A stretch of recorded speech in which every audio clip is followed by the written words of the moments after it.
Hi again then guys, and welcome to stage 3 of today's special project build inspired by the SRT Tomahawk project, and this version is the Apache 700X, which is the top version that I've done of this particular Viper. 700 pp as the name suggests, and as with the other two versions, the only things I've done to the car visually are, of course, painted it orange, fitted black wheels and the flat floor, and of course, as you can see, we have removed the rear wing.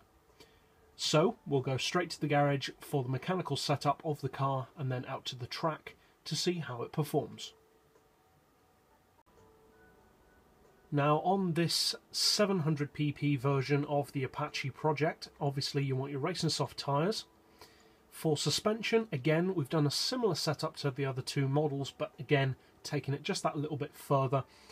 Ride height we've got as low as possible, springs on 1550 and 1650, dampers to 6, anti-roll on 7, camber on 2.5, neutral toe.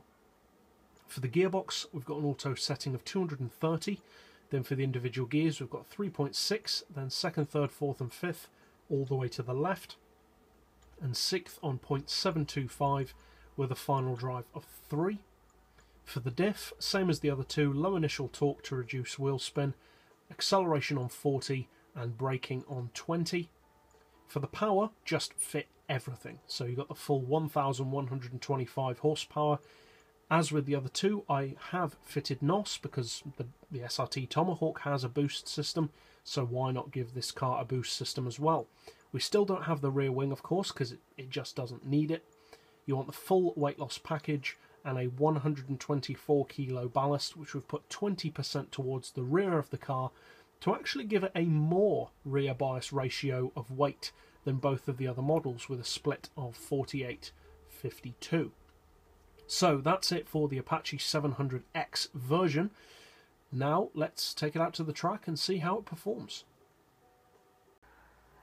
Now, both of the other two Apache Viper tunes are quick in their own right. The 600S is a 210 mph machine, the 650R is a 235 mph machine, but this version, the 700X, is the version that I created first, and it was based on this version as to whether I would even make the other two, and this one turned out so well that I decided to make the two lower versions. Now, the top speed is obviously not as high as one of my top speed tunes, and the reason for that is twofold. One, it's a track tune, not a top speed tune, so the gearbox just isn't built for that, and also because of course it has a flat floor, which does reduce your top speed significantly, but gives you both a massive increase in PP and also a huge increase in grip and handling. So this model sits at 700 pp with the full 1125 horsepower. Now, it is capable in this spec of running the Nürburgring in under 6 minutes, and that is not an overstatement. I had a severe crash on one of my laps with this car and still got a lap of just over 6 minutes. So, as I said with the Stage 1 tune, I'm far from being the best of drivers on Gran Turismo, and if I can do that kind of lap, a better driver could easily go into maybe even the 540 region with this car. It's certainly capable of doing so. Now, the top speed on this one, even with the flat floor, is over 260 miles per hour, which means it's got more than enough shove to take on tracks like La Sarthe, even against fast competition.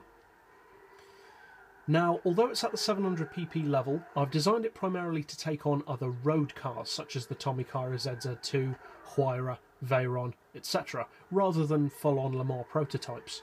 But as it happens, especially on La Sarthe and here on the Nürburgring, it can actually rival full-on Le Mans prototypes, even at the 600, or 700 I should say, pp level. A lap time of under 6 minutes is massively competitive against pretty much any other real vehicle on the game, so VGTs and Red Bulls notwithstanding. So for those of you guys who decide to fit one of the three Apache tunes, the 600S, the 650R or the 700X, I hope you find them fun and obviously competitive, and I'd appreciate feedback on any of the 3 tunes as to whether you would have done anything differently or just what you think of the tune in general. And depending on how well these 3 tunes are received, I might just make an evolution version of the 700X, which is an even higher PP. But that depends on how you guys review these tunes and if you enjoy them. So if you fit one of the 3, as I said, hope you find it fun and competitive around the track. And that's it for these builds. So as with the other 2, I'll put links to the others in the video description of this video. And that's it for this build. So I'll see you guys next time, and as always, thanks for watching.